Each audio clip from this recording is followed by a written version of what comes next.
11th, 2023 at 9 a.m. in council chambers. I will first of all ask for the approval of the agenda with no late items, Mrs. Pelton. No, thank you. Thank you, Councillor King, Councillor Potterica, all in favor.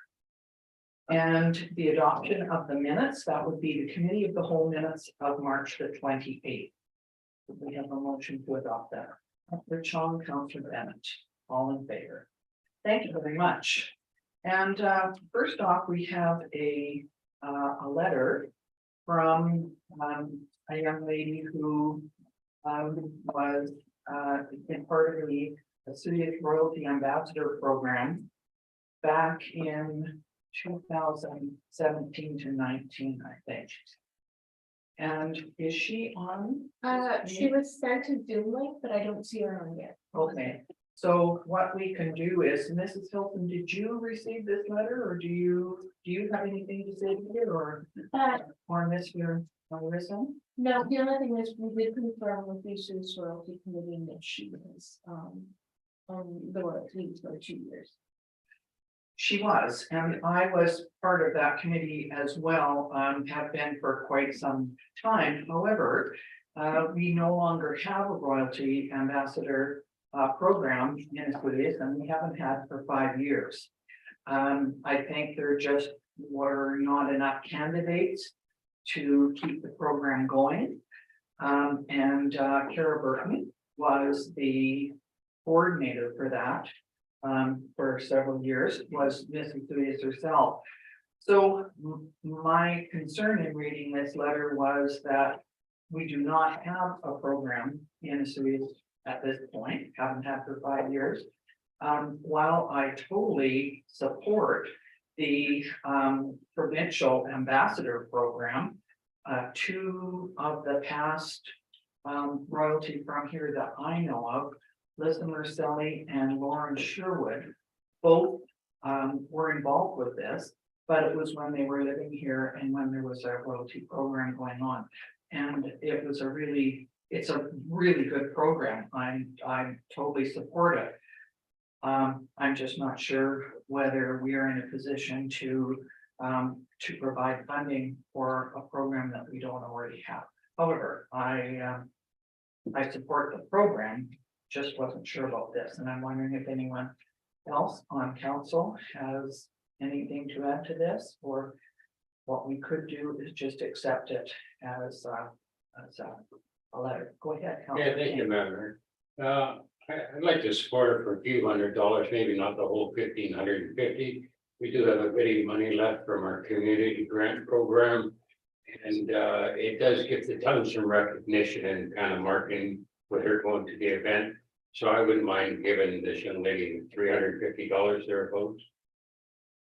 Okay, that will cover the hotel cost for the week according to their schedule.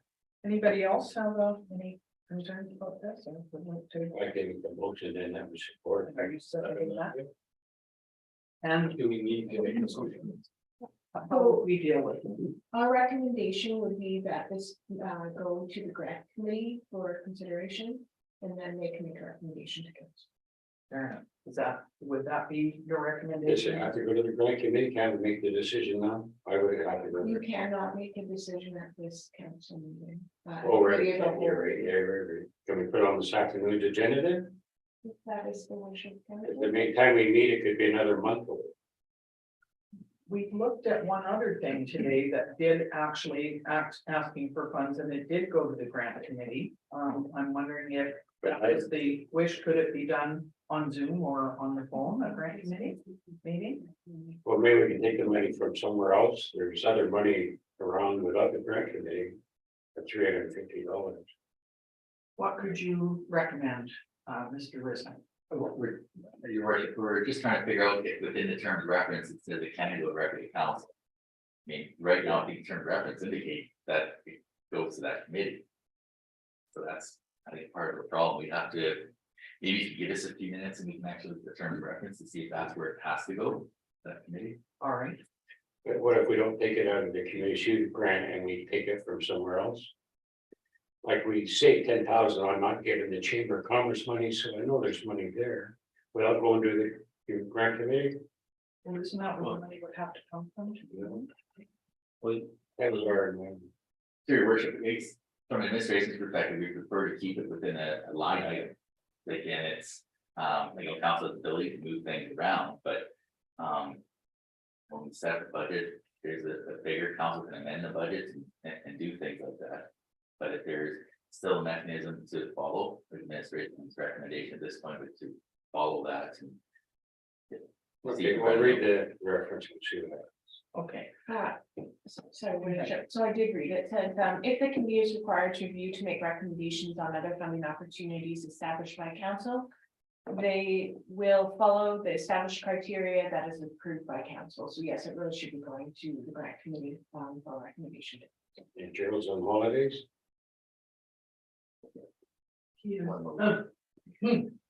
I'm not sure when she needs this money, does it? That's true. This was dated back to March 16th, so whatever it is, about a month behind on this letter. So it sounds like it should go to, are you okay with that, the mover and the seconder, that it go to the grant committee? All right, yeah, Okay, is there, is that made a motion. a motion to recommend that? As a document? Okay, so it's been moved and seconded that this go to the grant committee, all in favor? Against? I'm against, but I don't think it's a good idea, but that's fine, it's carried, thank you. All right, next up is staff reports and flood mitigation. And we have a presentation from through consulting, and Jonathan Welke is here to make the presentation. Welcome, and welcome to Steve Underwood as well. So go ahead, please.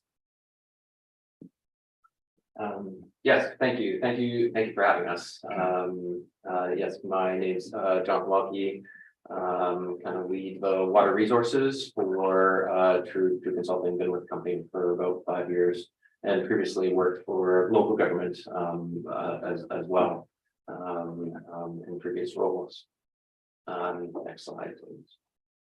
So we're going to be talking today about the flood mitigation plan, which will review kind of historical flooding for Osoyoos Lake, the Okanagan and Stem floodplain mapping, the additional wave analysis, which we completed, then how that translates into mapping of those hazards, what infrastructure impacts that has, and then the resulting mitigation projects, which we recommended, and then getting on into implementation.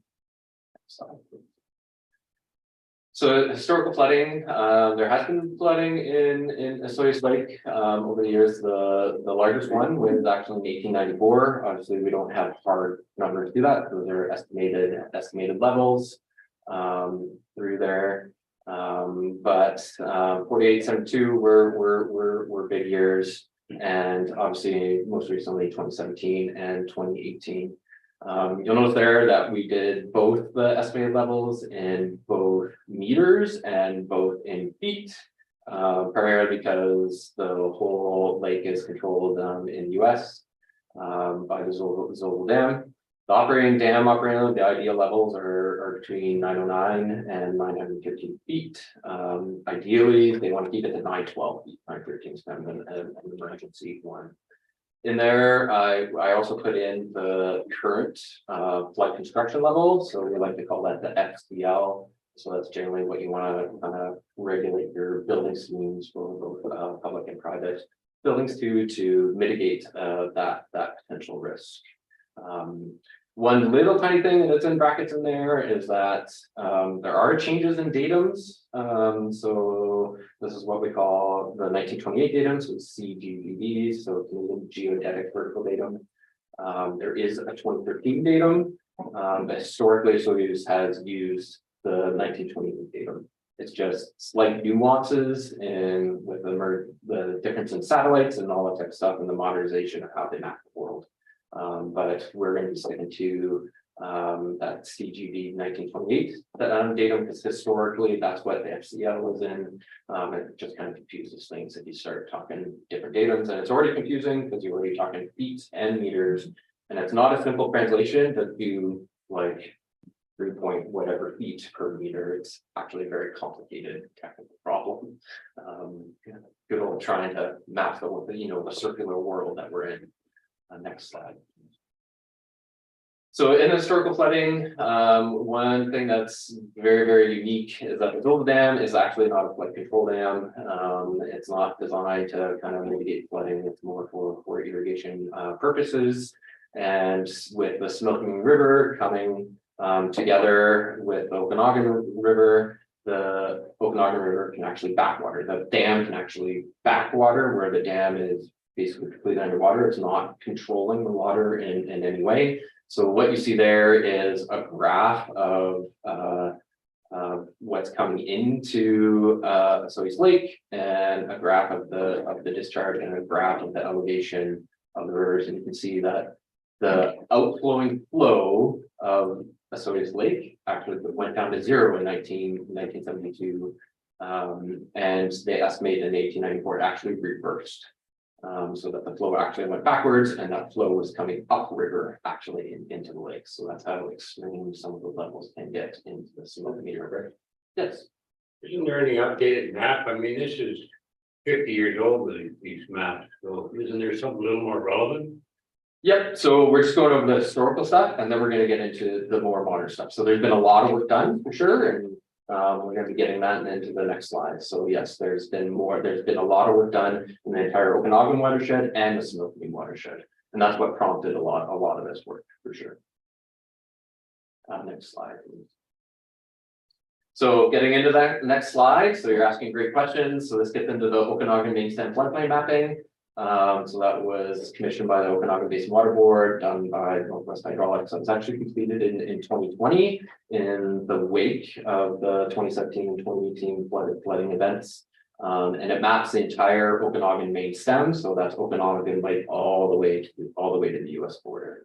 So they model this Okanagan Lake, the Okanagan River, on all the lakes in between, and then down into the Osoyoos Lake. With that, they also estimated the impacts of climate change all the way to the mid-century, and actually to the end of the century, but they reported all their numbers to the mid-century, and then they worked very hard with the province to look at the operational plan for the whole thing, because these are all controlled waterways. There's a whole series of dams, and then the operational plan severely affects how the lakes all perform and how much flooding we get, and then combine climate change onto that. So it assumes a new operational plan for all those dams. So it has that operational plan be quite adopted, not yet, but that's part of the hard work that the Okanagan Basin Board and the province are working on together. But that's one of the key assumptions in that, and this formed the basis of our work. We took this and then customized it specific to add a little bit more detail specifically to Osoyoos here. Next slide, please. And part of that was additional wave analysis. So we need to pay a little bit closer attention to waves. And the old flood construction level, they really didn't do wave analysis. They just added a higher freeboard, but didn't do any detailed wave analysis on that. Northwest Hydraulics in their stuff did a little bit. We had to add a little bit more to that. So in the wave analysis, what you do is you do the wind statistics, you figure out how much wind, how the wind generates those waves, and then how those waves propagate and grow, and then how those waves run up on shorelines and different shoreline types. And that identifies a wave hazard zone, and then we use those waves to develop a new flood construction level. And so you can see the graphic here is that we're going to have that you now have a wave hazard zone, so that areas that are closest to the shorelines are going to get impacted by waves. As those waves propagate inland, they deaden, and there isn't as much of a wave hazard. So you actually have two different levels. You'll have a wave hazard zone, and then you kind of have a still water zone behind that. And so we've mapped that out for that. So there's actually two different flood construction levels and two different hazard zones now in terms of like.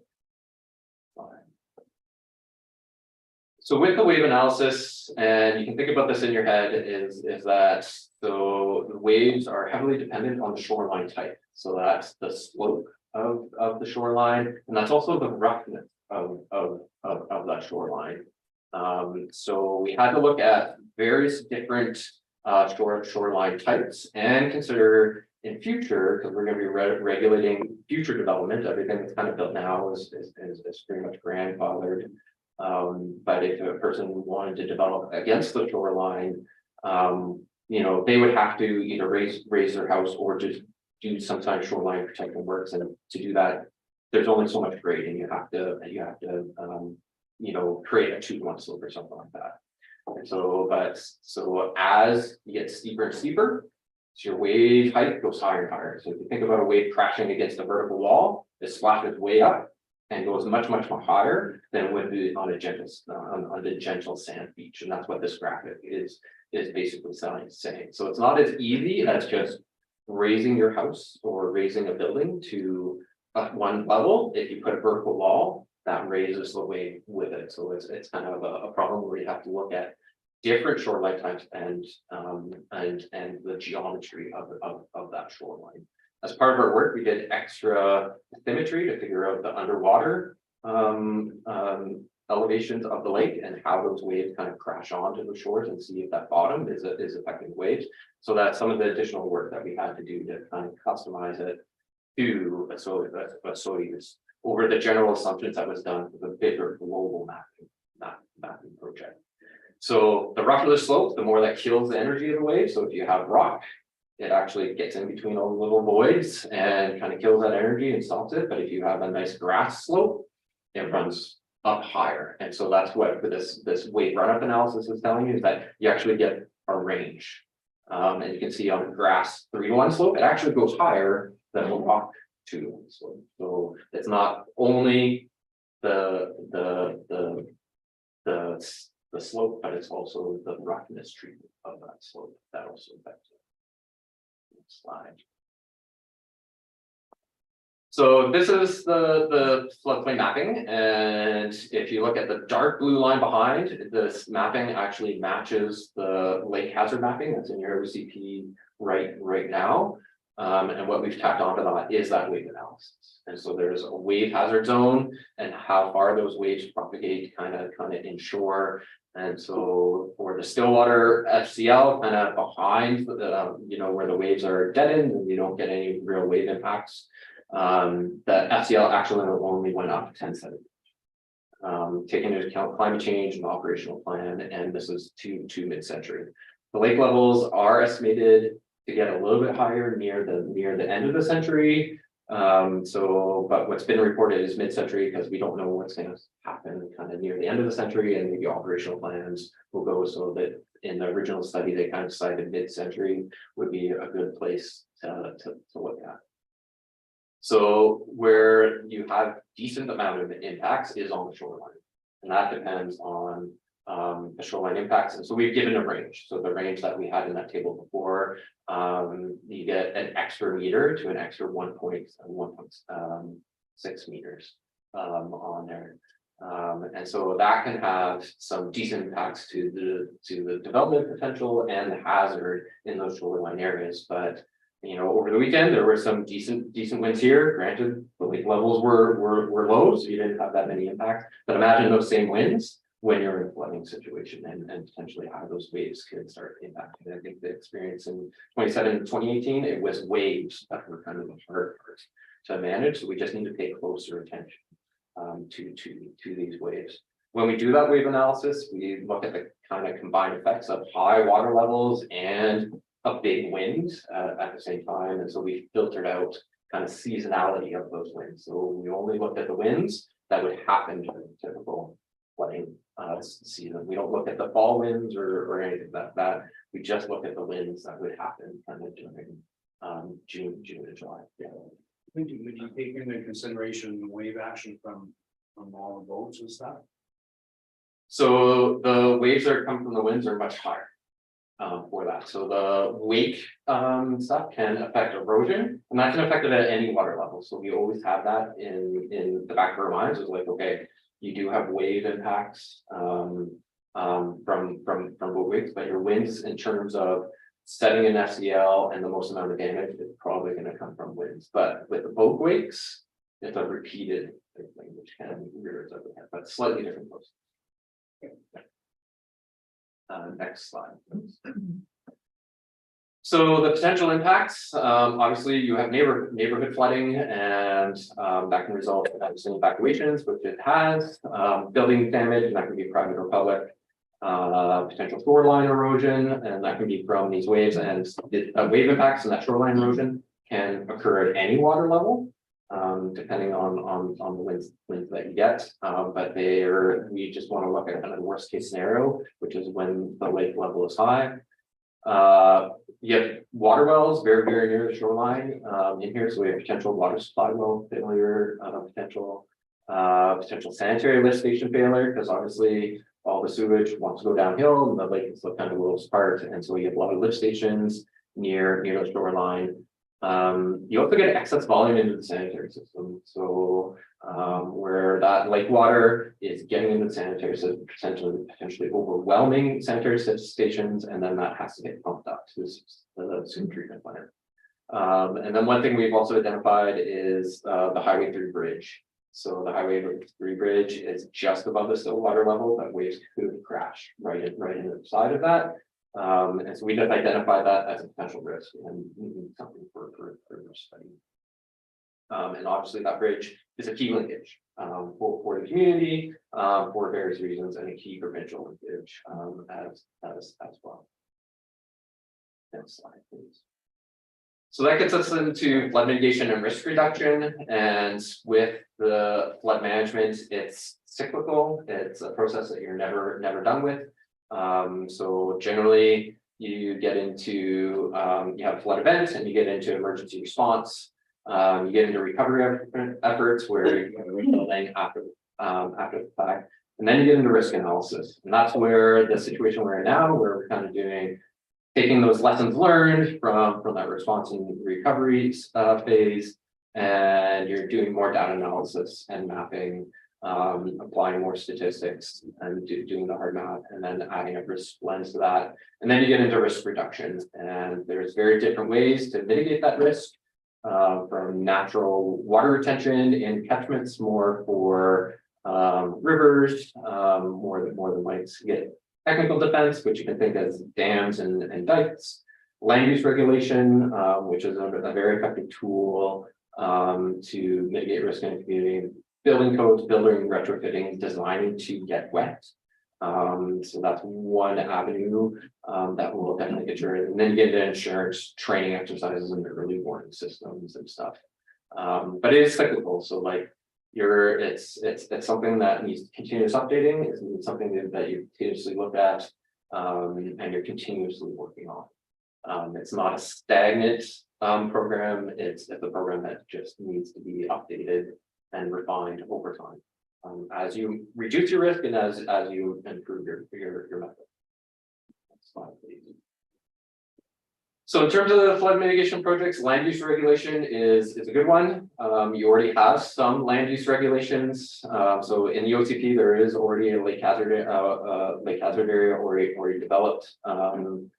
So in terms of future land use regulation, could use a slight update to the OCP, potentially a floodplain bylaw, depending on how you want as a community to regulate land use. So in the OCP right now, there is mention of potentially developing a floodplain bylaw in there, and you can do that through development permitters. You can do it through rezoning. It's up to the community how you really want to regulate that. When you talk of land use regulation, there's a very good reason why I put this one photo up there. It's not that you can't build in there, it's that you just need to consider it. So like you look at this building, the shoreline is on the other side of this building, but you look that they designed this building specifically for water to flow through it. So that's where you design to get wet, where this building has potential to have wave effects to it, and so you don't want barriers for those waves. You want that energy to kind of flow through and not get that big splashing or that big structural load on that building. So they actually designed this with garage doors that can open that up, and the waves just go in and out. And then essentially this building is on stilts, but during everyday use, they can close it off and still have usable space or parking underneath or something. So those are potential options that you can do in terms of land use regulations. You're not stagnating, potentially development right on the shore, because people love water, they love to celebrate water, and it's high value land. So that gets into floodproofing infrastructure, so you can actually build flood-proof buildings.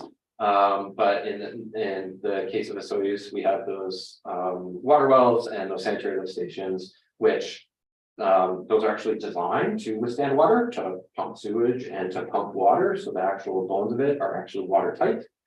It's the electrical components that are mostly at risk. So this is where it's like, okay, can we take a look at this wave analysis and can we just move the electrical? Because as soon as your motor controllers go, the whole station just stops. So we're just like, let's just floodproof the key components of that station. Do that. You can get into moving infrastructure. So for example, Starlight Lift Station is one that's probably at a decent amount of risk since we've created a project for that.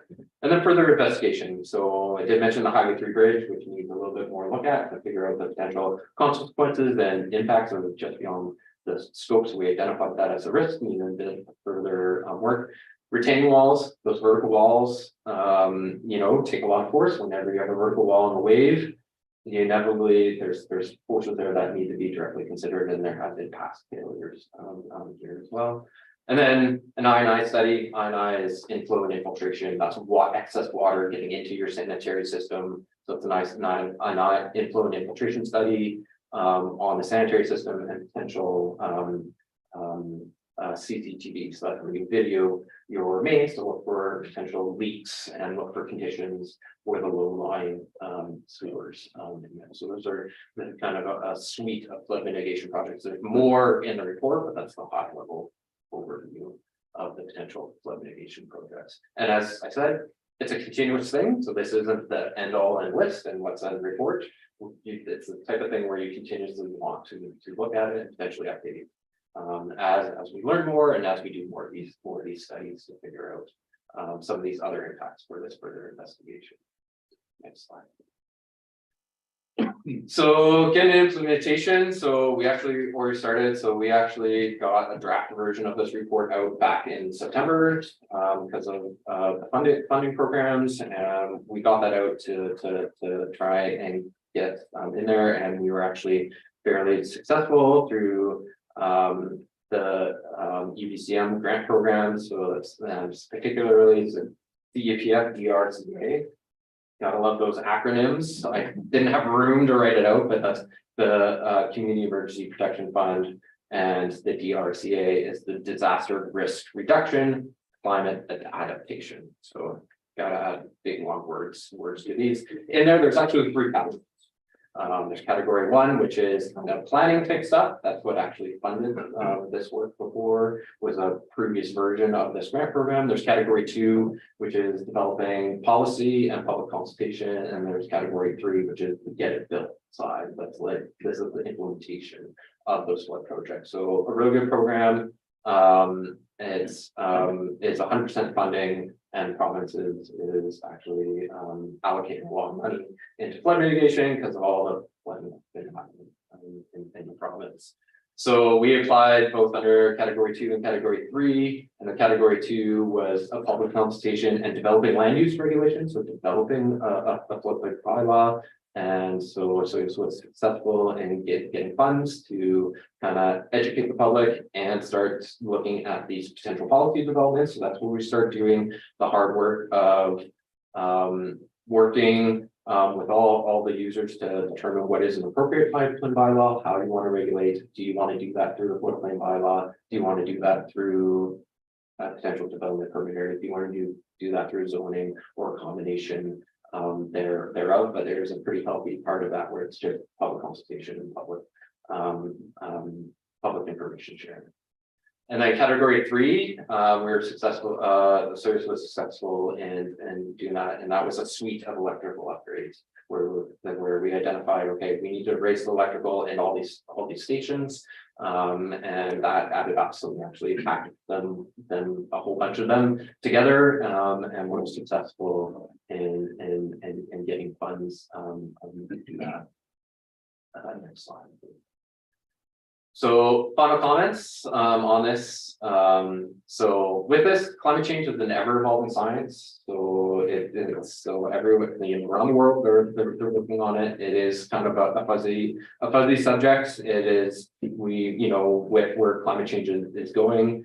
That as the science gets better and as the world evolves, that trying to analyze climate change is a very tricky thing to do. So like it's very hard to even predict the weather from a week from now. So it's very, very hard to try and predict water levels, 2050, 27. So it's not that these are the end all and be all levels, and this is your second program. It's that this will evolve over time, and we need to be adaptable for that over time. So that's where we get it back into this continuous process. As the science increases and as we learn more and as we get more data, we'll be able to make better, more informed decisions. So we just need to be accepting that there is fuzziness to this and accept that tolerance and know that levels could go up, levels could go down, but this is the best information that we have at this point. As I mentioned, we need to put more emphasis on wave impacts and how those waves interact with our infrastructure and buildings and our neighborhoods. And so we've created that range for that, recognizing the levels can change. So it's like sometimes people want the level that they have to build to, and it's not as easy as that anymore. We need to have that fuzziness built into how we regulate and how we mitigate this risk. This is a long-term plan and to incrementally reduce risk. So there isn't one thing that Osoyoos can do to say, hey, we're fully protected. There's always risk and there's always trade-offs. And so this is something that you tackle over time and continually evolve. And to that end, this is a process, it's not a product. So it's not like the report isn't something that's stagnant. You're continuously looking at that over time.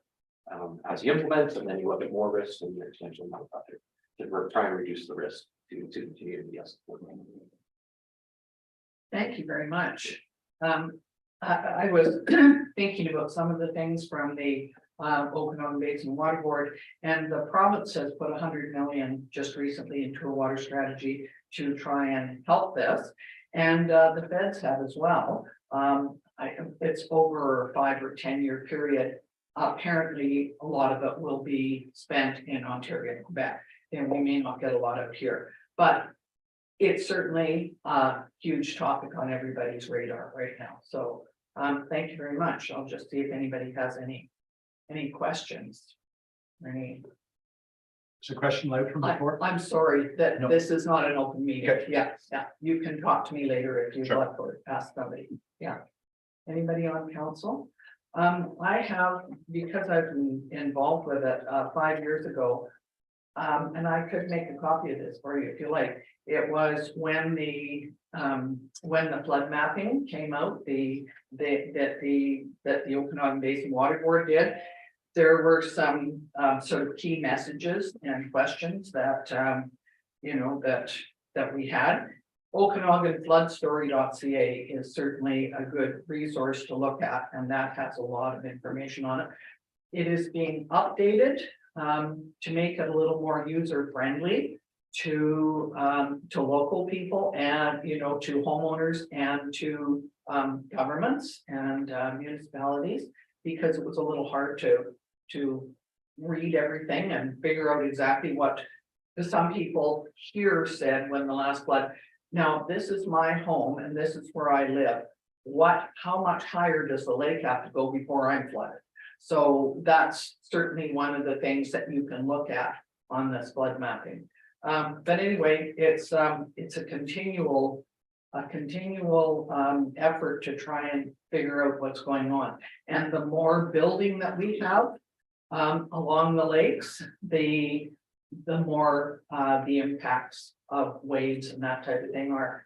The other thing is, I'll just point out that the Okanagan, Lake Okanagan, they're doing a study of that, looking at the dams and looking at all of the consequences of that.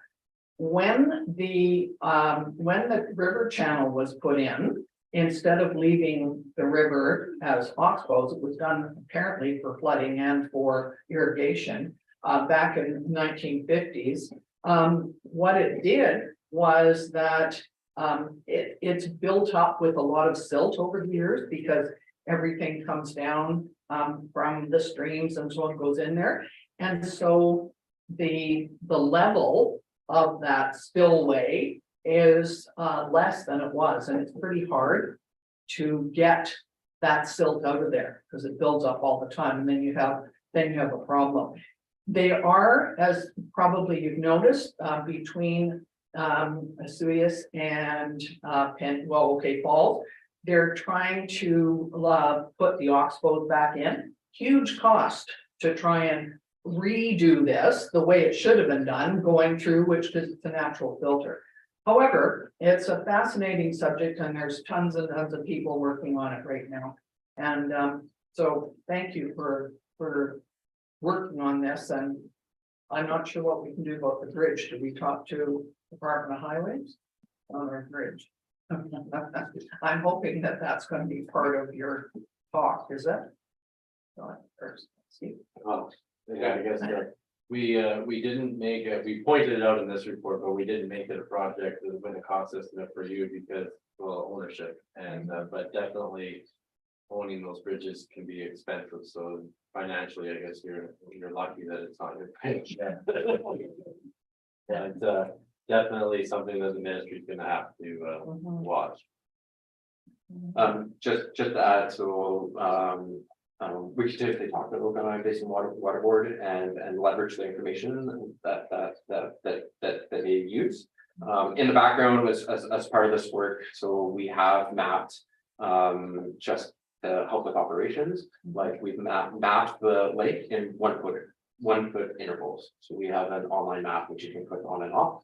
And so potentially as part of the public consultation, that map could potentially be made public. So people know what level that is, and it's done both in feet, so people can understand the reporting from the Zolvo Dam, and it's done in meters to kind of match the Canadian standard. So that will probably be part of the public consultation to say that as the level goes up, this is what gets inundated more and more. For that, so with the Okanagan Basin Water Board mainstay mapping, they did do some wave analysis. They made a global assumption of a very shallow, like 5 to 1 shoreline, and so their wave impacts on their mapping is quite a bit less than what we're showing here. So this stuff is what we've done here is the most up to date and takes into account further bathymetry and the actual future potential shoreline that you're going to have in development. So what we're reporting here is higher than what's in the main report. Based on the size of that report, they had to make a big global assumption. So this is specific to Osoyoos. Great. Anybody else? Go ahead. Thank you. So what's the timeline? I know you said we've already started, category 2, category 3. When are we doing public consultation, or is it, as you said, it's a full process, not a product? Well, where are we? So right now we're just going to be starting the process for land use regulations. So we're going to have to have a startup. So we haven't quite started. We've got the funds. We're going to start with kind of a communication plan, identify all the stakeholders, when and where we're going to start talking to people. But for kind of developing a floodplain bylaw, you're kind of in a two-year time. So that kind of matches funding. Same for the electrical. I don't think we've quite started. We've gotten funding. We're just starting in the initial stage. We're figuring out what is the best way to get that done right now. So that would probably take in the order of a couple of years as well. Tied to that, there will be additional intakes on this program. Probably waits a year. That's what my contacts are kind of saying, is that they had 2 intakes in the past 6 months. And they're probably gonna give some time for people to implement those projects, but probably in a year's time, there'll be another intake for the next priority project that is decided for this week. Thank you. So does that mean the 1.6 million that we got for the electrical upgrades is going to wait until we go through these other steps? No, that can be done Yeah. Sooner? Okay, good. So I assumed it might have to be, the money might have to be spent within a time frame. Yeah, we're gonna hopefully spend it within 2 years. So we'll try and spend as much as we can this year and but it always spills over into another construction season usually. Always a job or two that needs a permit or something that we have to wait for. Okay, anybody else have any questions or comments or anything? Well, thank you very much. We're glad that this is being looked after, and that we're hopefully on top of it. So, thank you, and I think that is the end of our meeting for today, so Councillor King,